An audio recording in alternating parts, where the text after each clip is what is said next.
Success does not consist in never making mistakes. आपको लगता है कि मैं सफल हो जाऊंगा बिना गलतियां किए? नहीं, ऐसा नहीं हो सकता।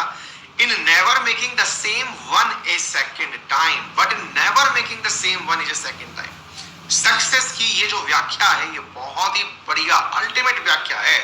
और मेरा मानना है कि हाँ, अगर कोई भी व्यक्ति इसको किसी भी समय अपना ले, चाहे हम और आप पढ़ाई में अपना ले, या फिर घर के अंदर काम करने वाले हम छोटे मोटे काम में अपना ले, इवन घर की गृहिणियां भी अपने काम में अपना ले, कारपेंटर अपने काम में अपना ले, जिस भी व्यक्ति को अगर ये बात समझ में आ जाए तो वो अपने काम का महारथी बन जाएगा।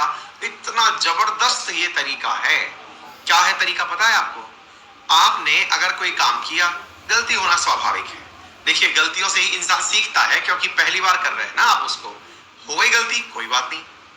अब अगली बार वही गलती दोबारा नहीं होगी। यदि आपने ये नियम बना लिया तो फिर इसका मतलब तय है कि आपको सक्सेसफुल होने से कोई नहीं रोक सकता। कैसे कहें इस बात को और कैसे इंप्लीमेंट करें? फिलहाल के जीवन में मैं आपको उसका सबसे सटीक उदाहरण दे रहा हूं, और आप लोग इसको अगर आज भी मान लेंगे ना तो समझ के चलिएगा, आज से ही कम से कम 5% मार्क्स आपके एग्जाम में बढ़ने वाले हैं। किसी भी एग्जाम में चले जाना।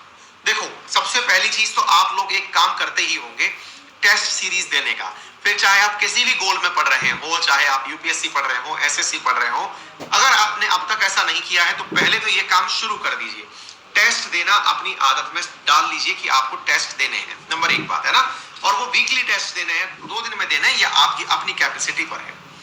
हम में से अधिकांश लोग जब टेस्ट देते हैं तो क्या होता है कि टेस्ट को अटेम्प्ट करना हमारे लिए लगता है कि यही सबसे बड़ा काम था, है ना। लेकिन मेरे प्यारे साथियों, टेस्ट को अटेम्प्ट करते ही आपको पता चलता है, जब आप आंसर मैच करते हैं, कि कुछ क्वेश्चन आपसे गलत हुए। कोई बात नहीं, गलत होना भी लाजमी है, क्योंकि 100% तो हमें नहीं आएगा। अब होता यह है कि जो क्वेश्चन हमसे गलत हुए ना, हम उन्हें ग्रांटेड ले लेते हैं। हम उनसे ये नहीं सीखना चाहते कि अगली बार ये क्वेश्चन गलत नहीं होंगे। टेस्ट देने से कई गुना ज्यादा इंपॉर्टेंट है जो आपसे क्वेश्चन गलत हुए हैं उनका अध्ययन करना, कि ये क्वेश्चन गलत क्यों हुए। जब वो क्वेश्चन गलत हो गए तो उन पर विचार करिए और ये कसम खाइए कि ये सवाल अगर दोबारा आ गया, अब ये गलत नहीं होगा। इसका कंसेप्ट समझ लेना है, नंबर एक बात। और अगर गलत हो गया तो अब दोबारा गलत नहीं होगा। इस नियम को मानते हुए चलिए मेरे प्यारे साथियों। अगर आप एक बार पूरा रिवीजन करके सेकंड रिवीजन पर जब आप पहुंचेंगे ना, और पहले बार टेस्ट देने के बाद दोबारा उसी जगह पर पहुंचेंगे, या कोई दूसरा टेस्ट देंगे उसी कंटेंट का, आप अपने नंबर्स में एक बहुत ही क्रांतिकारी परिवर्तन देखेंगे। रीजन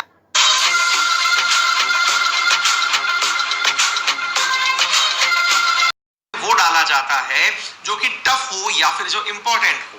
अगर आपने उसे ही याद कर लिया तो फिर ये कैसे संभव है कि अगली बार वो आए और आपको ना आए। और मेरे प्यारे साथियों, जब इंपॉर्टेंट, टफ, जो भी महत्वपूर्ण है वो हम पहले ही टेस्टिंग में कर चुके हैं, तो एग्जाम में तो ऑटोमेटिक सफल होना तय हो गया। तो सबसे पहली जरूरी बात क्या है? टेस्टिंग लेते रहना है। कैसे लेना है टेस्ट? इसके लिए जरूरी नहीं है कि किसी को पैसे देके टेस्ट ज्वाइन करिए। अगर आप अनअकैडमी पे हैं तब तो फ्री में ही टेस्ट अवेलेबल है। लेकिन आप कहीं पर भी हैं, अपने टेस्ट का मतलब ये नहीं होता आपके पास कोई भी बुक है, मान लीजिए कि आपने कोई भी 100 क्वेश्चन रैंडमली किसी से टाइप लगवा ली किसी चैप्टर में कि भैया टिक लगा दो, हम टेस्ट दे लेते हैं, है ना। और 100 क्वेश्चंस में से 50 क्वेश्चन टिक लगा लिया, आपने क्वेश्चन सॉल्व करना शुरू कर दिया। अपने आप का जजमेंट करना है कि ये सही था कि गलत था। आप देखिए और फिर मुझे बताइएगा कैसा रहा आपका ये अनुभव। एक बार अपना के देखिए और फिर मुझे अवश्य बताइएगा। डन।